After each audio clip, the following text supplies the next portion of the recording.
warehousing the metadata with an interaction or a possible administration with information on the utilization of these data. So we have new tools, a new expertise that we will have to develop, and this is a very important message.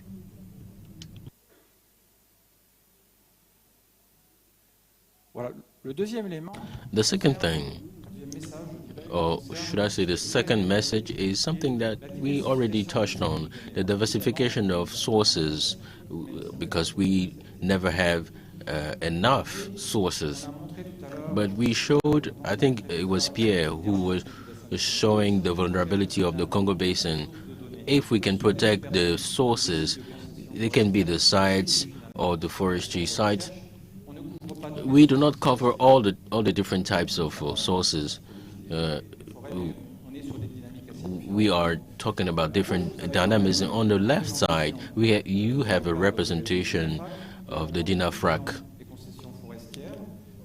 That is the forestry construction that contributes to this data collection. And there, you need contracts and particular contracts, because these are new types of contract we try to develop here. And the second thing is we cannot do without the villages and the communities that live in the forest that can also be a source of data. And as an example, we develop in association with INGET in Gabon, but also in the other countries, the forestry and the non-forestry, systems that are collaborative, participation to information on hunting or the passage of species through the camera traps mentioned earlier. So there's a form of recognition from the scientist community that was also created. So I'll end on this point, a message of hope that all these contributors will be recognized in our community. Thank you very much. Merci beaucoup. Thank you very much, Pascal. I'm also looking for one of my panelists, Stéphane Blanc. I forgot to call him here.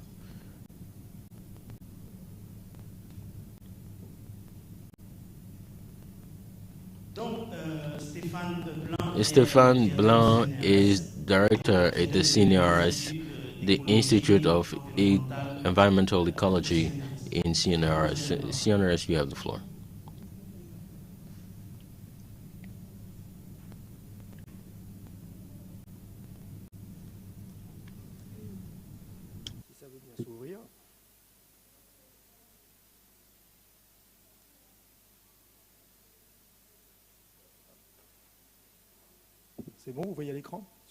Can you all see the screen?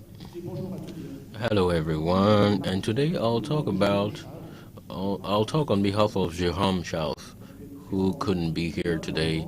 I'll talk about the importance of supersites. I'm sure you heard about them. The supersites of observation in an integrated system of forest surveillance. So the message to keep from this presentation is that the biomass map made by the satellites are all so good as the data validated. As you can see, the surveillance of carbon by detection is a key stake for the carbon market, and detection will produce a map of all the ecosystems on the carbon. And the biomass mission of the European Aerospace is an important observation tool. Launched in 2024, they will produce exact map, especially on the tropical forest. The biomass was validated by surveilling certain spaces, and they will benefit from the validation of this mission, because all these satellite missions depend on specific institutions to have certain algorithms. However, as you all know, the terrestrial system of forests in the long run are very limited. In particular, on the tropical forest, they must be revisited at least during the mission, at least one time. So in the future, the biomass map produced by the satellites can only be reliable if they are produced by high quality tools. So in order to have inventories of high quality in the long run, we need a world network of reference, and this need is at the origin of the geometries. This is a world system developed at the world level. They develop a certain number of reference of biomass of high quality in the superficie that we saw, and it is exploited in a wide range of forests. And data must meet the criteria, the scientists' criteria, etc. So in this slide, you have a different, you have maps of geotrees located in the tropical forest. So there's no doubt that the investment in a limited number of forests in the long run will be a strategy in terms of research and competence sharing, and a commitment for a new generation of scientists that will give new data for science and the carbon cycle, surveillance, teledetection, and we talked about all these points this morning. It is clear that in order to be sustainable, maintaining these sites in the long run must be based on the support of the international community and cannot be done only on the local scientists. So as a conclusion, in a global effort of preservation of forest, these sites, like geotrees, need international research groups in order to train new scientists who will be involved while mobilizing local communities. Thank you very much for your attention. Merci beaucoup.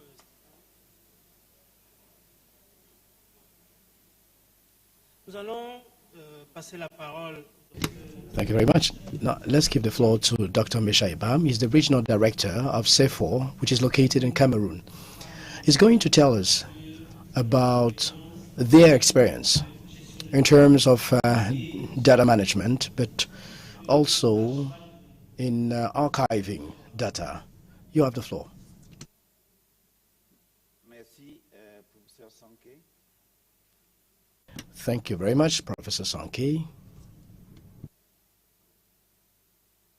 Oui, je vais prendre la parole beaucoup moins comme responsable du CEPHOR. Yes, let me take the floor as CEPHOR director in Central Africa, although CEPHOR is a research center. I'm going to speak more on the experience that we have with the Observatory of Central African Forest, OFAC. It was mentioned previously as part of the One Forest Vision initiative. That observatory is managed by the Central African Forestry Commission, and they do operate, they've been operating since 2007 in Central Africa, and it varies and multiplies the activities. Now, the principle of the OFAC Observatory is looking at data quality, especially secondary data, which are provided by data management providers.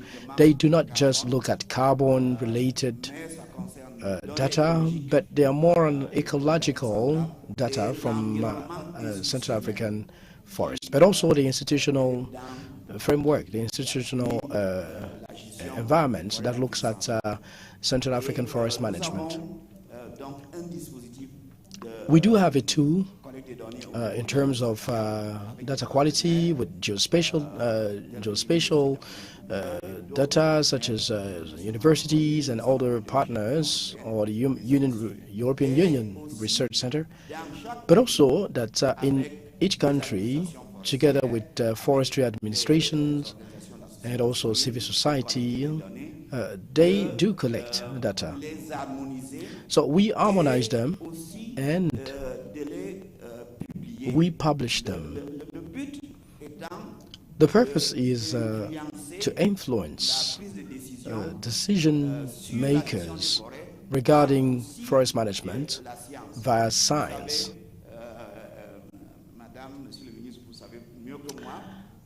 Lady Minister, you know as me, when policymakers act, it's not just science. They have public opinions, they have surveys, etc.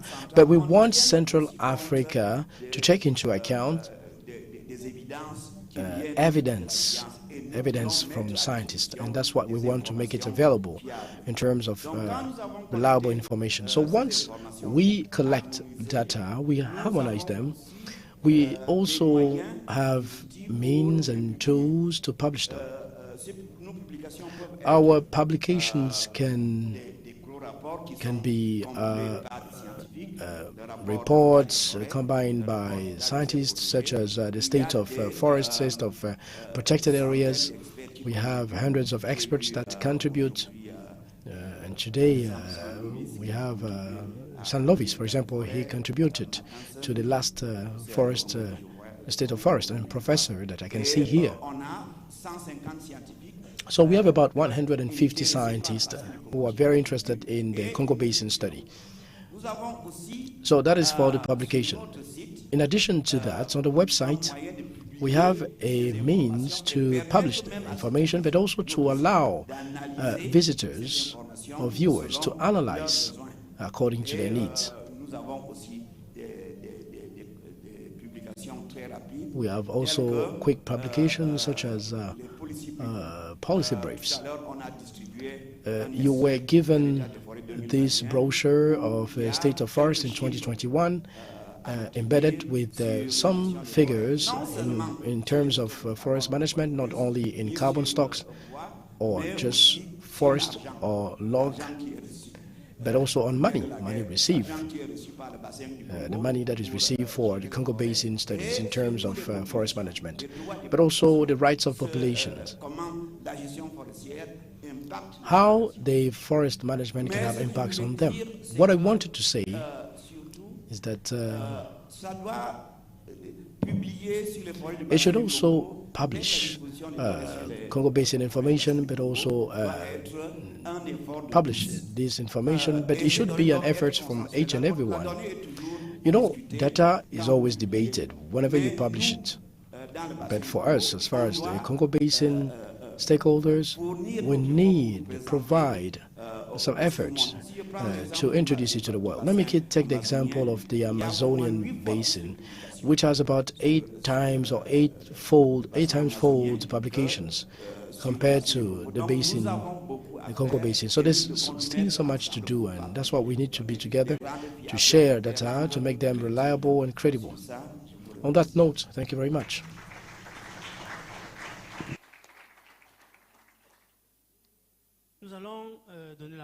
Now, ladies and gents, let me give the floor to Dr. Florence Pala.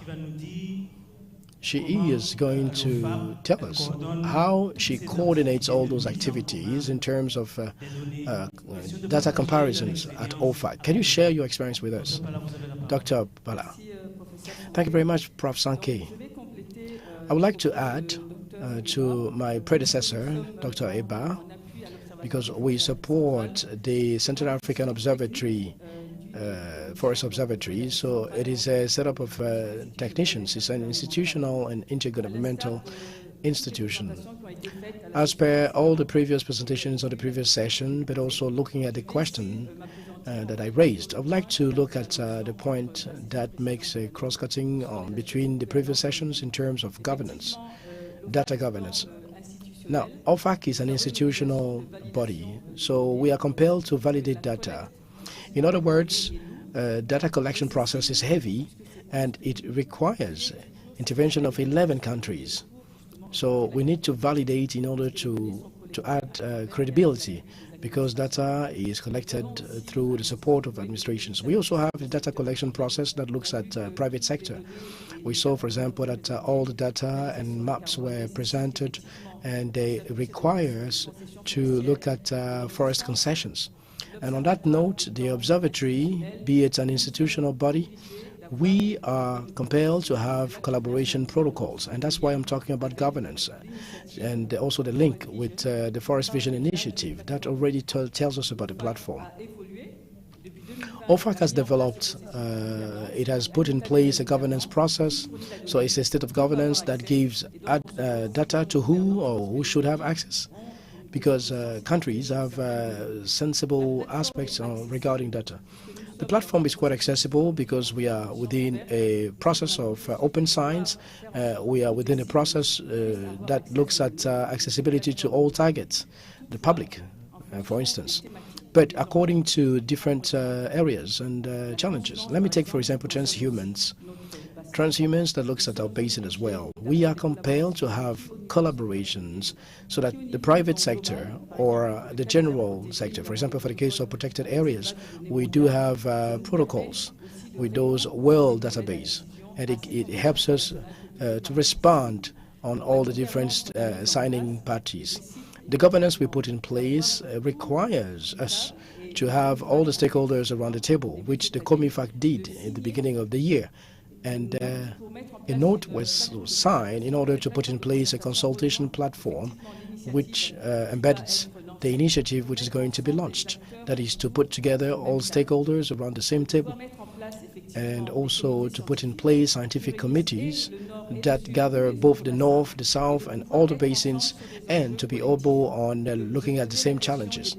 I was asking the question on existing database at the end of the process within 4 or 5 years. But where can we find those data if you are not part of those communities?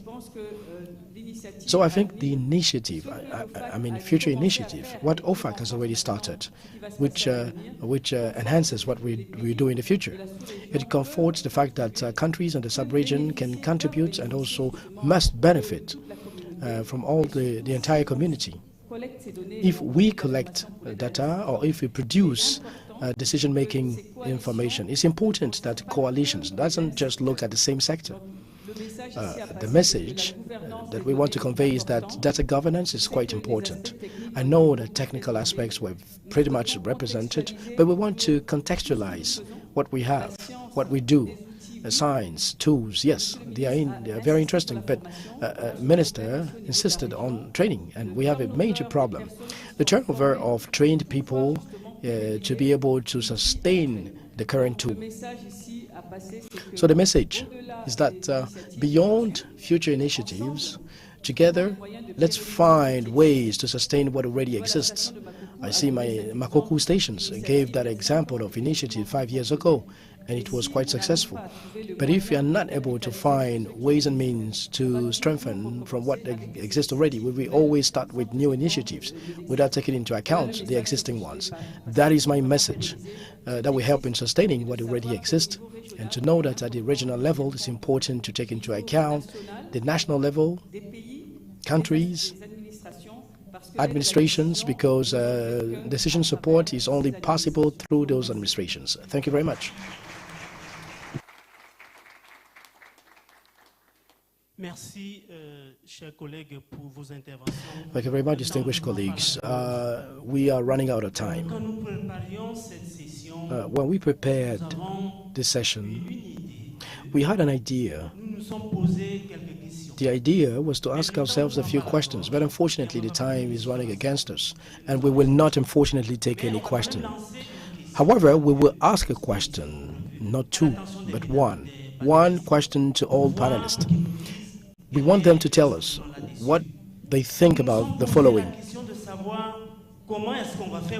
What are we going to do? How can we guarantee what are the means, the financial, human, and material means that are necessary to conduct research at the regional level? So you all talked about data collection, you all talked about data management, but what do we do to secure them? What do we do to have means, financial, human means to mobilize the data that we need?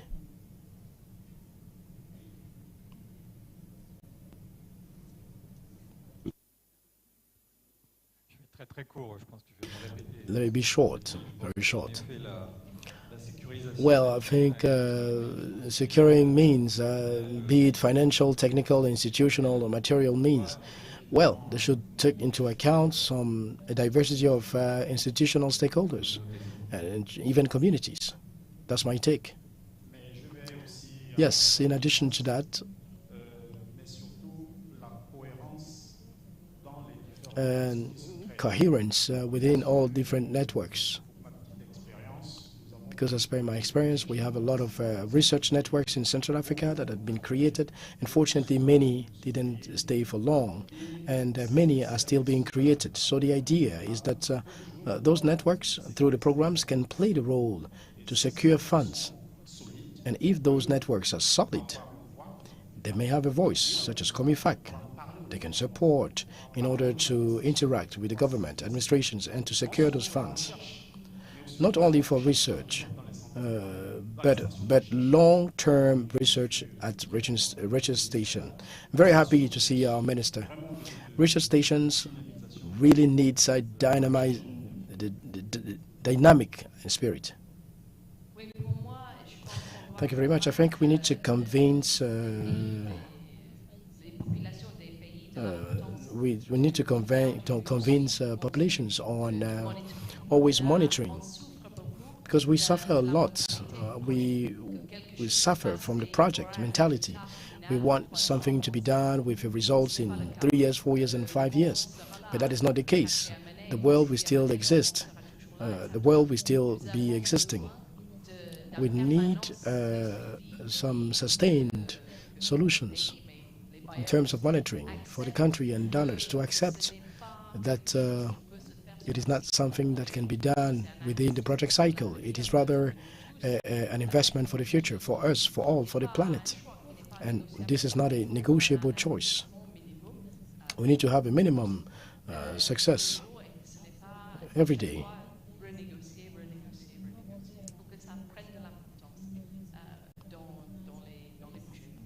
So it should take, should be very important in the budgets.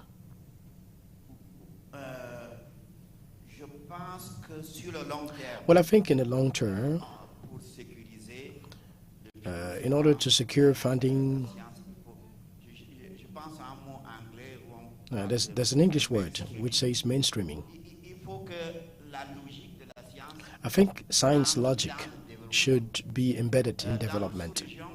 In our sub-region, there's a lot of concerns in terms of development, but when we talk about sustainable forest management, we cannot manage what we don't know. Therefore, the scientific community and the idea of research should be anchored as part of development efforts, and science itself should become a priority for development. That is why we need to be very happy of the organization of this summit, which has identified a pillar in science. Because science should nourish development processes. And if this is embedded by politicians, then it will guarantee some sort of thought of the future.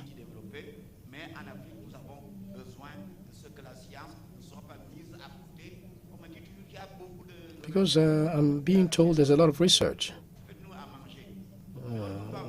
that cook for us, but we cannot cook for you if you don't know how to produce. So I think your interventions are very important. We are lucky to have two ministers, at least two ministers in the room.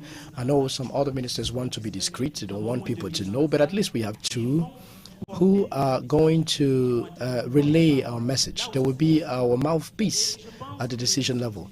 And I think scientists always want to work in parallel, and we need to translate our scientific research in a more, how do we say, easy language for decision makers. It is true we published in Nature magazine, but what's the meaning for decision makers, for politicians? So we need to improve our communication for those who are going to decide, who will come back to us in order to implement what we want.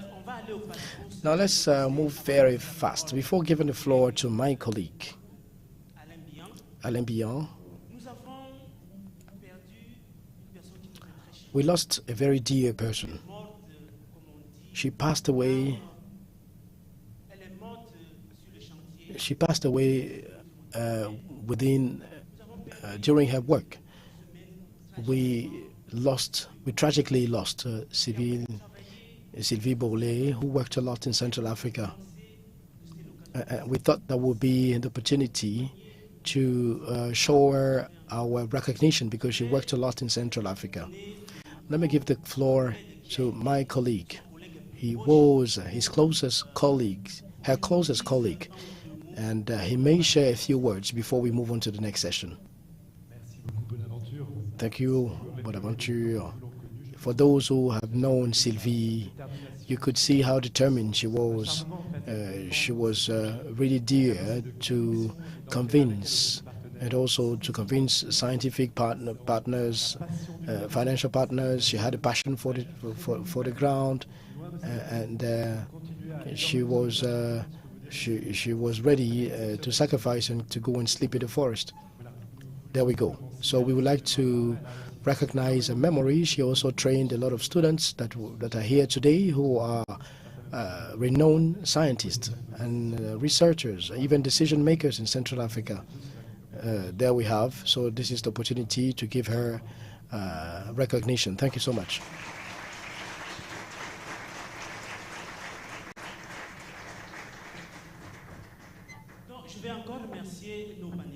Let me thank the panelists once again. As we wanted, and let me also kindly tell our delegates to go back to their seats before we move on to the next session. Thank you so much. Thank you.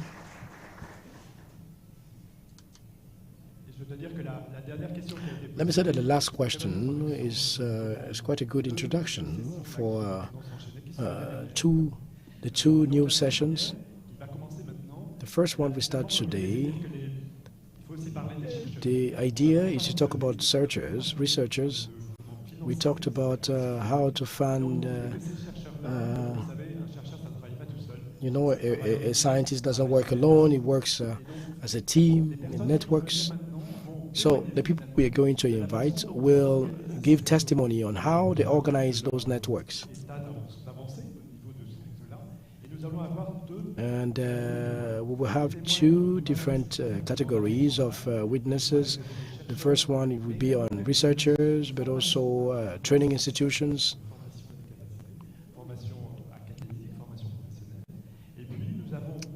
And then we have two witnesses that will tell us on what's going on in the Amazonian basin for the people that you saw.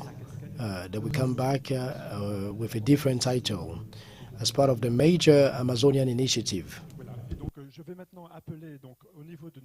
On this note, on our panel, I would like to invite, before we start, Faustin Boyamba, please.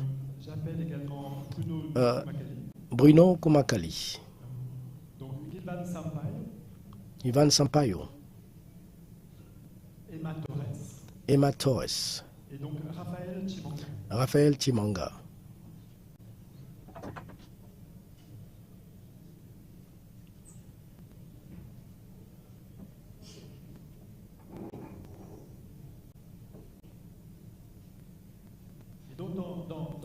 Yes, the idea that is to look at the importance to work in network. Let me start. Faustin Bayamba. Faustin Bayamba works at the University of Kisangani in the science faculty, director of the ecology laboratory, but he also has different roles. Executive secretary of the national fund called ED. He's also an ecologist, he's a scientist. Let me give you the opportunity to talk about the Central African network called RFAC. You have the floor. Ok.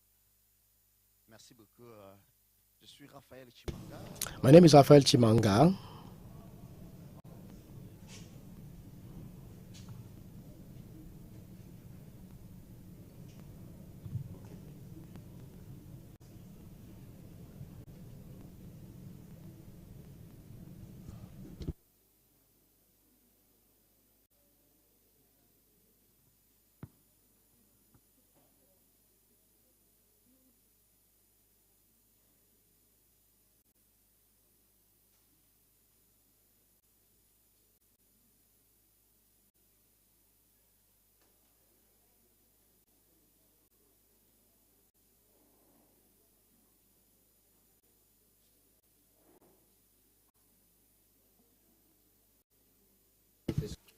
Ok. Vous voyez déjà ma présentation. Ok. Merci beaucoup. Thank you very much. Faustin Boyemba, My name is Faustin Bouyemba. de l'université de I'm from the University of Kisangani in DR Congo, indeed. vous présenter Let me brièvement introduce ces réseaux pour la the network for forestry research in Central Africa, known as R2FAC, created by many institutions.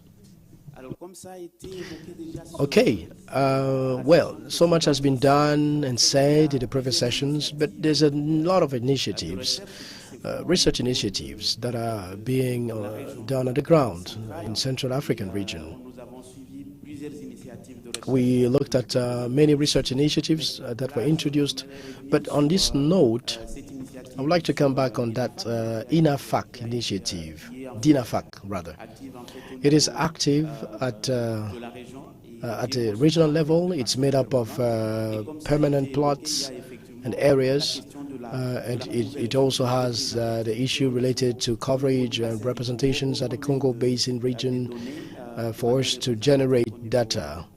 de notre bassin. Il y a également ce qu'on a In addition to that, there's a question we raised, that is training or capacity building. There's a lot of initiatives looking at training. For instance, the network of Central African institution trainers, which is operational. And there's a lot of institutions that participate in that network. However, what we need to know is that la question de la formation the question related to capacity building is not permanent, and support is not always welcome permanently. And this is a major challenge. dans la recherche forestière. When we work in the forestry research, if there is no permanent support, we may face those challenges. Because if you want to have researchers or high-quality students, they must be able to practice at forest levels. There's also this major project which started consecutively since 2007 up to now. It is the relaunch of forestry research in Central Africa, forest and climate change in Congo, FCCC. They train about 20 master students as well as 10 PhD students. We also have the question on supporting those students.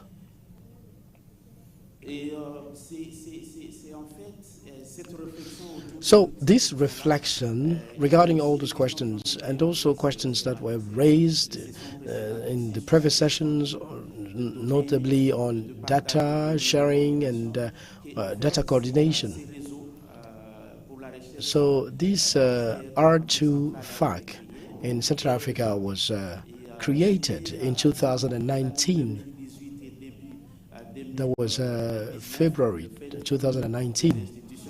And member institutions committed themselves, and they brought about answers in terms of 2004 and 2014, including 2015-2025 from COMIFAC. It was also as per a recommendation by partners of PFBC, which is a Partnership for Congo Basin, in 2012. So this is the design as part of recommendations, how to design a functional network, a functional and efficient network of active institutions in terms of forest research within the COMIFAC space. So this is where the R2FAC was created. En Afrique centrale. L'objectif de ces réseaux, c'est de contribuer au développement. The purpose of the network is to contribute to development and sustainable management of environment and forestry ecosystems of all countries located in Central Africa through activities of research, knowledge production on environment and forest ecosystems by taking into account realities regarding ecological and socio-economic but also political aspects.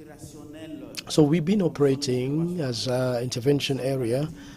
We have 10 member countries. We also have a number of institutions that are members, and there are European institutions that are active in the Congo Basin, but also institutions at different levels of countries, even universities and higher or tertiary education institutions. What I would like to insist on is that we are a network, but we face a lot of constraints or challenges. The first challenge is the need and also expectations within the Central African region. We have administrations, we have policies, but our needs are huge for those policies to be informed, but also for decisions that are taken at our country levels being supported by scientific data. That's the first challenge. The second challenge is was already raised. There was a lot of initiatives that are conducted, research initiatives, but also training. But how do we coordinate all those activities? How can information be shared in a more effective way? And that is another challenge. You remember in the previous sessions we talked about the platform and the fact that even at the Democratic Republic of Congo there's a problem related to deforestation monitoring in real time. Therefore, we need to have some support in terms of coordination of everything that is being done for us to respond effectively to expectations at our region. Now, the major challenge is the financial support, human support, but also material support. As I mentioned, the question related to funding is at all levels. It could be research, training, etc. So if we don't have money, it will be very important for us to develop or to move forward. But also the human aspect is important as well, because it's a major challenge. Even when we organize trainings, we still have issues related to support of those researchers for them to bring the best of themselves. And then the last aspect is the material need, equipment. As we explained, we have a number of research sites, but also within DINAFAC, but we are still facing issues related to equipment. Therefore, data collection is not continuous, it's not sustainable in what we do. Meteorological stations, for example, it's a major challenge. We are not able to cover all our research sites. So this is in a nutshell what I wanted to share. Our network, which is operational, but we are facing a number of challenges that are related to funding, in coordination, and material and human needs. Thank you so much. Merci beaucoup pour ce témoignage qui souligne. Thank you so much for these three challenges that you mentioned. You said there should be interference between decision makers and scientists. There should be better coordination of research.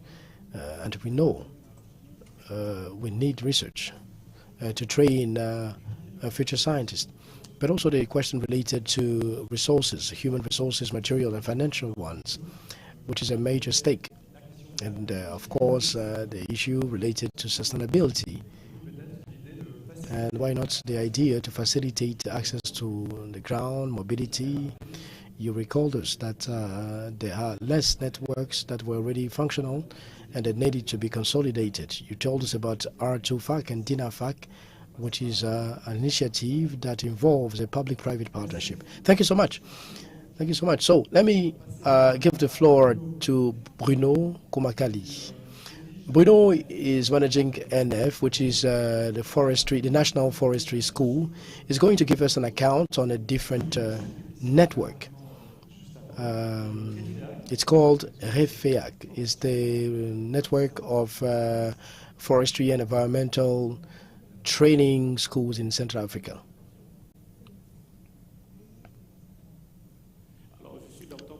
All right, my name is Dr. Kumakali Kuno. I'm the director of NF and but also a prof at University of Mabongo. I would like to talk about the REFEAC, which is the network of training institutions of environment in Central Africa. We are based in Yaoundé. So we started from that network. It was created in 1953. We have about 70 years of existence. So our school is pretty much older, before even the independence. So we have three forestry schools. We have Mosonjo schools, and there's also the one located in Balmayo. We call it Forestry, Water and Forestry School. So it's a network. We're already part of REFEAC. The difference is that the Balmayo school for technicians, then Mosonjo school is for agents, and we are on the PhD level, so it's a tertiary education. We've been a sub-regional school before independence. REFEAC is a Central African institution. It's been created in Libreville in 2001. And we've been partners of COMIFAC, Central African Forest Commission, since 2006. So we are the custodian of training in Central Africa through REFEAC. REFEAC gathers 30 member institutions and 9 countries such as Burundi, Congo, Cameroon, Gabon, Equatorial Guinea, Central African Republic, DR Congo, and Chad. So those countries make up REFEAC and also member institutions. You can also take part if you are a forest institution in Central Africa. So REFEAC will live from our membership contributions. Member countries should contribute. And so far we've had a number of funding. We have, for example, the French Development, GIZ, that supports us, but EBETO, which also supports a lot of projects. REFEAC also had a wonderful thing, that is the building of and the endowment of equipment in the member states. And then NF also benefited. And we are the pole of excellence in terms of forest studies. We have a master's degree that has produced a lot of PhDs. As you could see, for example, the Lycée d'État overpass, it was the wood made from the school. And there's also a number of trainings in zoonotic or fauna, and we also have poles of excellence produced by REFEAC. For example, at the Linikin University in terms of forest resources, and then Garoua School for everything related to protected areas and fauna. What we are missing is means, resources. Now let's talk about challenges. The challenges in our network are multiple ones. Today we are facing climate change. And climate change requires our training institutions to adapt themselves to be able to understand the phenomena. So it's important for us to train people and support students in understanding that climate change phenomenon, which is at a global level. And climate change also leads us to have development. When we talk about development, it means we need to create adapted programs. The second challenge is related to processing of our forest resources. Our forest institutions should adapt to that. We should give them adequate training so that we could see, for example, as far as the development or changes, because we used to cut logs, tree logs, but we need to train our trainings to the new system which is related to wood processing.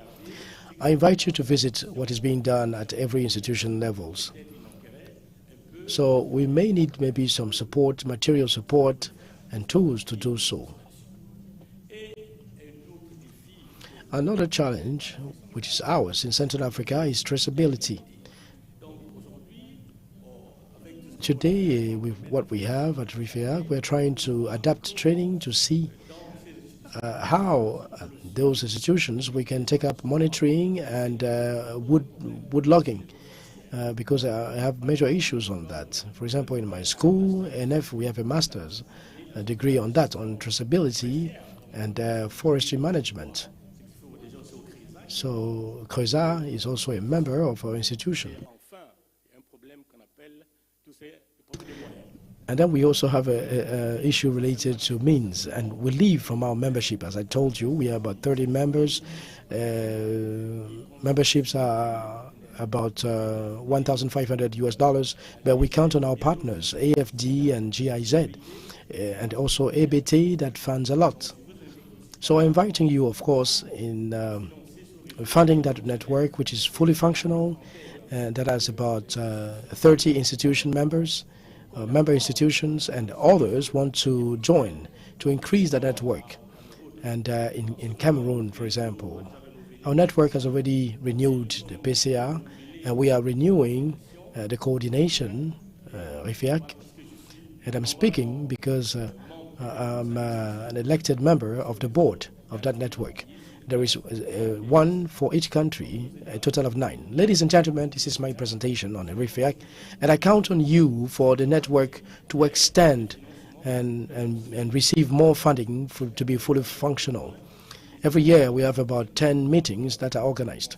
So we look forward to more contribution from you, from donors, to support that network through COMIFAC and a more direct manner. Thank you. Merci beaucoup pour... Thank you very much for this presentation. This was the importance at the regional level and for the curricula meet the international expectation. And beyond the countries, you also mentioned the issue of distribution, processing, and that today participate with the tracking. And we know that in the European market, there are some logs getting to the different countries, but there's no proof of good management. So there's stakes on tracking and disformation. So thank you very much. I hope your pledge was heard. So thank you very much. Now I'll now turn. We'll change continent. I'll now give the floor to Guy Montayo. He will give us another experience on the LBA experience, the experiment in Amazonia.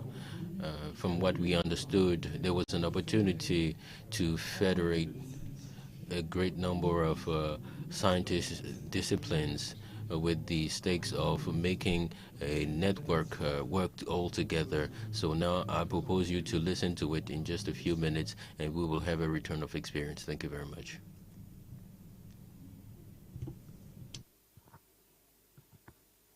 Okay, thank you very much. I'd like to talk about the LBA. LBA is the large-scale biosphere atmosphere research program in the Amazon. This program was launched in 1998 and started in 1999, January. And we are now at the third phase of LBA. And in the first phase, it was very important phase because we were beginning the LBA program, and we had so many challenges at that time. And during the first phase from 1998 to 2006, the LBA focus on two multidisciplinary scientific charity is very important in this type of effort. The two specific focus were how does the Amazon function as a regional entity, and how the sustainability of environmental service in the terrestrial and aquatic production systems. And the third, climatic and hydrological variability and its feedback, adaptation, mitigation dynamics. On the second phase, we had some very important questions to address, like, for example, what does the forest do for biodiversity, carbon stock, air and water quality, climate regulation, flood control, and natural products? Or, for example, are there ways to use the forest without losing its environmental functions? This type of questions or key questions is very important to discuss, not only for Amazon, but one forest for Congo Basin and for Asia. Now, another important thing, we implementing some scientific infrastructure. Nowadays, we have 15 towers with measurements of carbon, water, and energy fluxes. Some people here talk about measurement and time series, and some, for example, weather or climate station have problems. It's necessary to address this type of problem. It's necessary to implement a network to do this type of measurement, because it's very important to analyze this data in long term. And another important thing in Amazonia is we have nowadays some important experiments. One of these is Amazon Phase. In Amazon Phase, we are exposing the forest to increasing concentrations of atmospheric carbon dioxide to analyze how the forest respond to the increasing of CO2. Another experiment, we are exposing the forest to increase soil nutrient concentrations to detect forest growth limitations. In my opinion, we need to think about, to implement this type of experiments here in Congo Basin, because it's a rainforest, but it's totally different from Amazonian rainforest, and we need to understand the response for increasing CO2 or increasing soil nutrient concentrations. And we can compare the results, and we can improve our models, for example. But in my opinion, the most important legacy of LBA was capacity building and scientific production. We trained more than 5,000 people during the LBA program. Over than 2,000 articles in scientific journals. About 800 PhD theses and master theses. A lot of book chapters, books, and many other things.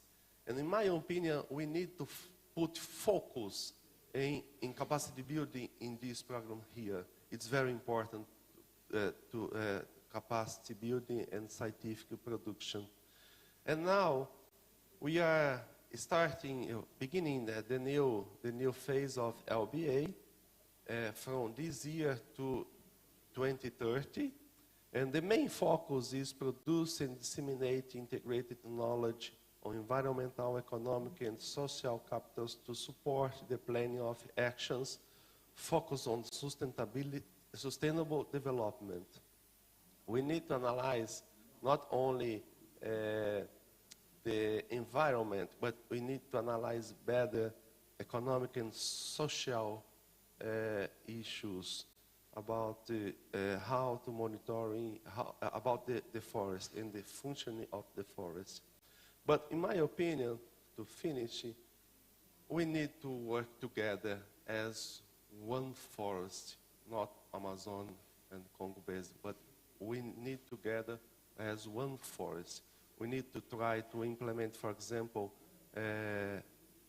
repository of data together and implement seminars. Social and economic context as well, and there are challenges that we all share.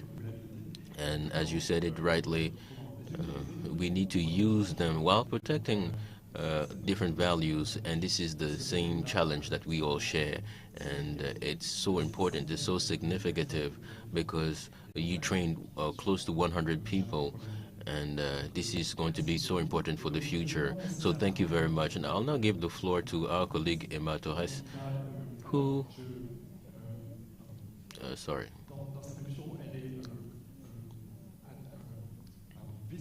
She's the Vice President of Initiative Sustainable Development Solution Network, and she will present her activities, and in particular, how she's a facilitator and how she assists her partners. So I'll now give her the floor. Thank you very much. Yes, I belong to this network, which is called the Sustainable Development Solutions Network. It's a network of over 1,800 universities globally. And, but I'm here to basically report on a major initiative that we had, which is called this, convening the Science Panel for the Amazon.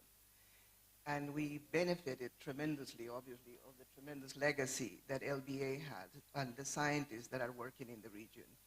So put together about 240 scientists from the whole region, the 8 countries, and French Guiana. And the idea was precisely to follow up on what Gilvan was saying, is to get a scientific assessment of the basin in a collaborative way. So all these scientists from the different countries, from global partners, and also indigenous people scientists work on make this first assessment of the basin, the first of its kind. That report, that assessment was launched at Glasgow, and it was extremely well received by not only civil society, academia, but also for policymakers, because the idea is really, this is a basin of 8 countries and a territory. It needs to be managed collectively, understood collectively, shared research, shared best practices, etc. So this was really, really very important. The assessment included, based a lot of the work that LBA had done, precisely on understanding better the functioning of the scientific assessment of what is the functioning of this basin in function of the Earth system, to understand better the biodiversity and the gaps of research. But very importantly, to also see the threats and the trends of the threats. And the third part, which was also very interesting and is something that the panel will continue to work, is solutions.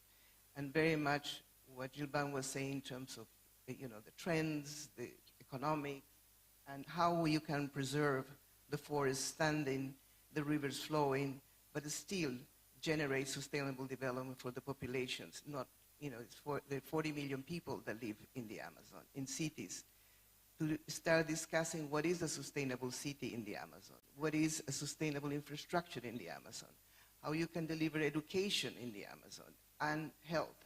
So these are big questions that involve science, but involve others as well. So this is the agenda that, pretty much the panel will probably pursue, advocate for more science, more technology, more innovation. And certainly this is very much interesting and wonderful that this One Forest initiative started with science discussion. I would also like to tell you that we had a meeting, 2 days meeting prior to the One Forest initiative with many scientists that are here to sort of sharing again the same experience of the LBA, the Science Panel of the Amazon, and explore the potential of maybe having a science panel for the Congo Basin that precisely synthesizes all the richness that we have heard today and probably many more things that are going, but synthesizes in a one thing that could be relevant for policy making, both at the national but at the regional level. And also the other dimension that we explore was a major capacity building, training, data monitoring and reporting based in form on what, for instance, LBA had done, because LBA is a really fantastic experience. A lot more has to be done in our region, but it's a very solid experience that we can all build up and really, like Gilban was saying, start speaking on One Forest. So thank you very much.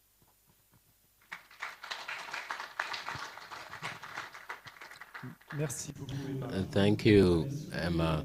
I think you also raised the fact that while conceiving research project, we should also identify priorities, and while doing that, we need to listen to the demands of the society, the population, and it's only from that that we can understand what are the challenges, what are the lacks, or the missing points, because we have a whole set of researchers, and those are researching on deep issues.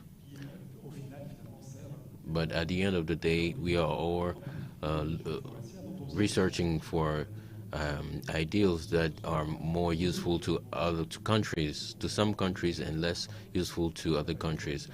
And you also recall the fact that all these coordination, the training contribute to help the future executive, the future experts. So thank you very much. I'll now give the floor to our last panelist that I didn't well identified earlier. Just give me a second. I need to have my phone with me. I'll propose him to introduce him. That was made in the report of the International Organization of Meteorological Studies. I think they paint a dark picture of climate change in Africa, and especially in Central Africa, a change of in temperature, the rise of sea level, and in the coastal areas, and the frequency, the increase of extreme events,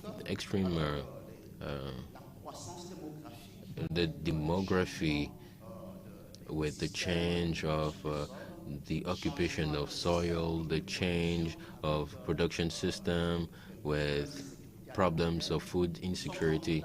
So we can see here a problem of rationalization, and all these go with conflict between countries, conflict between different communities.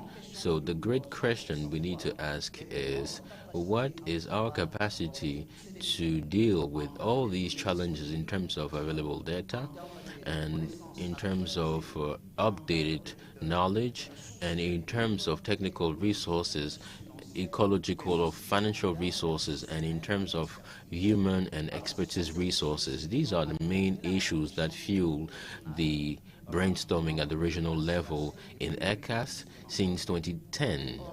And ECAS thought about implementing a structure of knowledge at the regional level in order to deal with the different responses, the different problems. So in COP16 in Copenhagen and in 2010, ECAS had already commissioned this structure of expert group. Unfortunately, because of some reforms that had already started within ECAS, and this structure didn't come to light. And there was a catalytic moment, something that occurred in DRC in 2022. And there was also a reflection that was relaunched, and ECAS had to reorganize in order to have a regional assembly, a constitutive regional assembly where 10 Central African countries met in September in Kinshasa in order to create this structure that I call the expert group on the evolution of climate in Central Africa, and the statutory organs like the scientific committee, the working group, the support technical cell or unit. And this was already established. And when we were during the General Assembly, ECAS launched a very important message. I would like the expert you to think on an alternative economic model to find a balance between the optimum exploitation of resources and conservation. I believe that the structure is already being implemented. And there was also another message given by the structure, that is to work on the value chain of the scientific information. It means that in the value chain, we need to co-create. It's not about one individual person, but it's about the stakeholders, how we can organize in order to co-produce the scientific information. And once the scientific information is produced, it means that we should ensure the dissemination. After dissemination, we will see the ownership of the information by the stakeholders for decision making. And once the information is used in the first part, the information must lead to innovation. And innovation will lead to the creation of wealth. And after that, there's what I call the cross-fertilization, the experience sharing, etc. Now, for now, what we are doing is simple. In just a few words, the structure is only working in assessing the needs of information in terms of climate change. And you can see a set of health sectors, forest, agriculture, biodiversity, what are the needs in terms of all of these. But we should also think about harmonizing the methods, the concepts, the programs to better sell them. And also the structure will also work in scientific diplomacy in the region. Thank you very much. Merci beaucoup, Raphaël. Et je crois que Thank you very much, Raphael. I think we've just received a real lesson on the practices and the importance to have a scientist who come and invest in this discussion. And maybe at the end, this is not only the scientists who decide, but we need to fuel this discussion with the decision makers. So I just kept the value chain of the scientific information. So it goes from the laboratory till the way it is interpreted at the end, and how we will have an executive summary of 10 or 15 lines. So all of these can have a real impact. I think you really expressed it well. You also talked about decision-making importance and how the generation of wealth is important. Thank you so much. We have now come to the end of this panel. We will have a second. No, there was supposed to be a second panel, but we do not have enough time because the minister would like to go to another event. But we are authorized to have at least one last speaker, who is Mr. Chiclex of AFT. Director of Development. He was supposed to speak during the previous panel, but he will here talk about the governance and the decision making. The decision makers are taken by other discussions who are not that are not really scientific discussions. So thank you for being with us. I'll now give him the floor for giving a few items or a few point of view. Okay, I'll now give him the floor.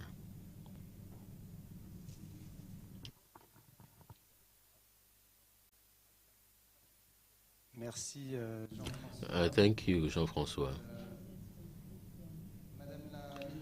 Dear Minister, thank you for this opportunity. I just have a few words, and I would like to congratulate all of you for the work done to develop the One Forest vision and to have a regional observatory that will integrate data and that will mobilize intelligence, artificial intelligence on the Congo Basin Forest, and also thank the testimonies of cooperation in the observation of the Amazonian forest. The main subject here is that the world is totally changing. We can see it, and it helps us because we can now act. We have platforms. These are men and women in institutions who are coming together with their means, with their tools at the whole world level. This is an ecosystem that is constitutional of the ecosystems on the ocean and forest. So what we need to do here within the Congo Basin Forest, because this is not just one forest, we need a good means to work together. But I just have a few remarks as donors, but also as a development agency to build institutions that will help us work collectively, work together at the ecological level. And this scientific institution must be based on regional institutions. No matter the new institutions that are coming to light with the new tools that we will develop,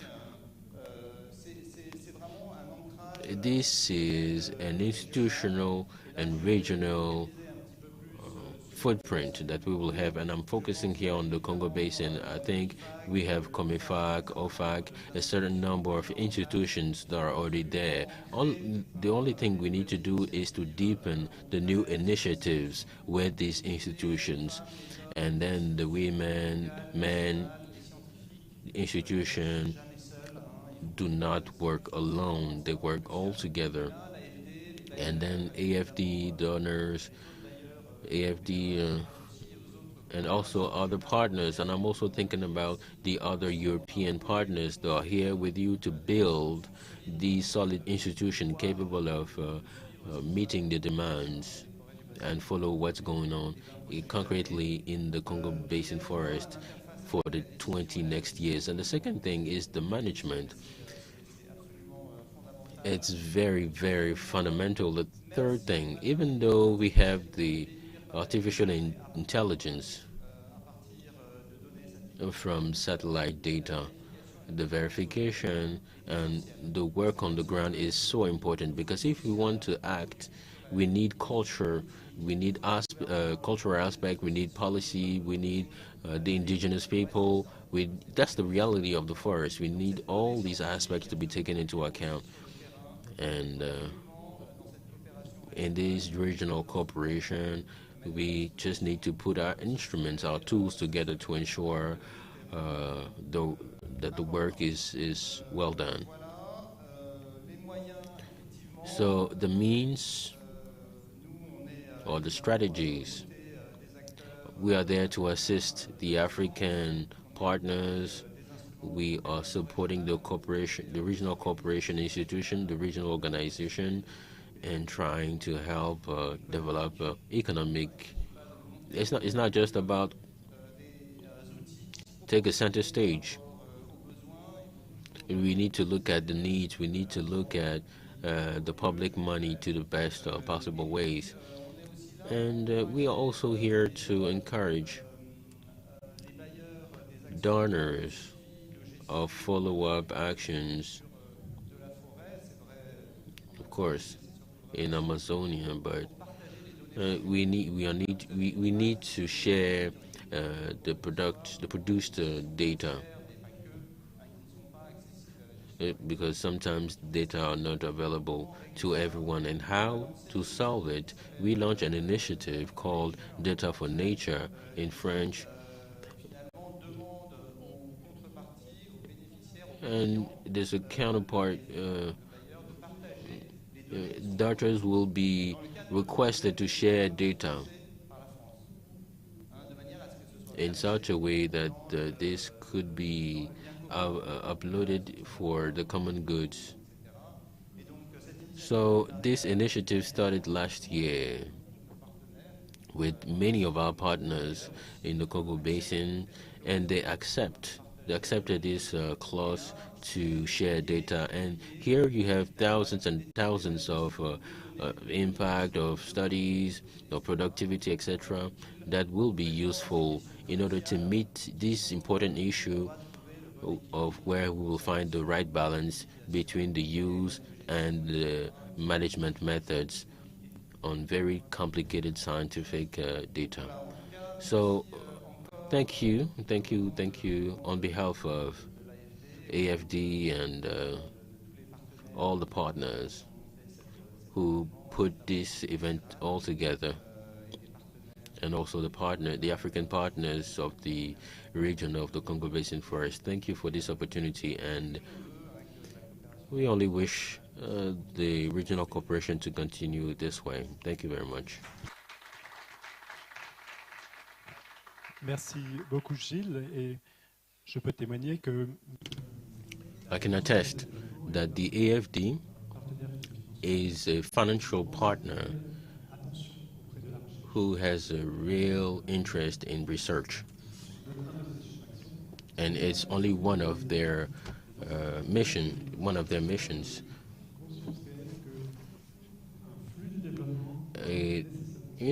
Developing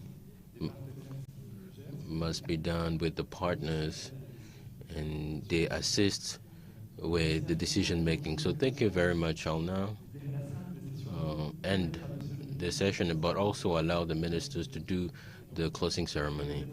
Maybe you would like to go to the podium. You have the floor. You can go ahead.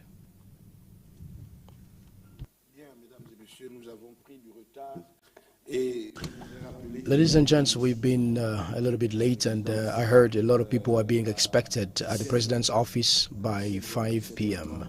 local time. That is to participate in the first presidential session.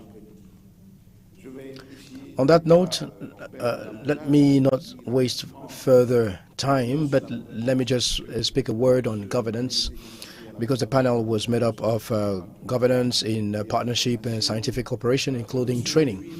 We can take pride in a number of networks, and I'm very happy as a scientist, to see a lot of networks. That shows dynamism. But as a decision maker, I should also say that criteria that allowed me to manage funding here and there are compelling me to maybe request from you to do what has been done in Brazil, a network of networks, etc., or network federations, because funding is not much.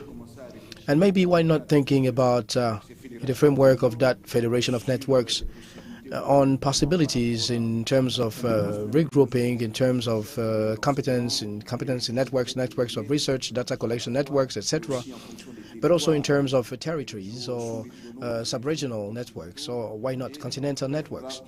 We must do something on that line, and that has a direct impact on funding. The second aspect is funding, of course. On that note, as a policymaker, I think we need to make a difference between funding from states and funding that may come from international organizations or sub-regional ones, or even funding that come from other important organizations. But there should be a link on how we are going to structure networks. And I think there's a lot that has been said in terms of the way some funding are destined to networks. As far as I'm concerned, states should not only look at the funding of the research institutes in terms of equipment, functioning. Funding of networks should be geared to projects or even project implementations. That is our opinion. The third aspect is related to training. And I pretty much appreciated to have learned that there's a necessity in terms of data engineering. Well, on that note, I think this is related to networks. Maybe a network may disappear on its own. Meanwhile, data that it may have produced could also disappear. However, as far as this domain is concerned, and like many other areas, I insist on that. Instead of doing all the trainings that may not lead to job creation, yes, I heard people told me, what can we do about people who are trained? I think we should ask the question differently. We need to identify the need and train. Therefore, I think on that note, there's so much in terms of jobs and employment opportunities for which we need training. The fourth aspect that I would like to share is related to certification. Well, there's a need to think on certification issues because I know there are standards that are being imposed, but I think it depends on countries, or at country level. Let me take the example of Gabon that forbids exports of logs. It's been 14 years, but it's not the same for other countries, even neighbors. And we are still in the same space. And that is what is validated at a national level in terms of certifications in the government may not be valid in another state. So we need to think about that on certification for which all stakeholders should adhere to.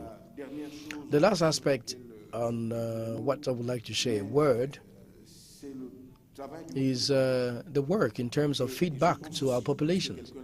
And I think somebody said something like that. He said, we are being told what research is made for. And that is COFAC presenter who said that. And then somebody told me that contribution regarding research in GDP. No, I think this is a caricature. What we need to understand is that what we want to do is we are mediators. We are middlemen. We don't only satisfy populations, but also to populations living in the forests, who sometimes wonder what we do in the forest. So that population is very important for us, and that needed to be recalled. Thank you.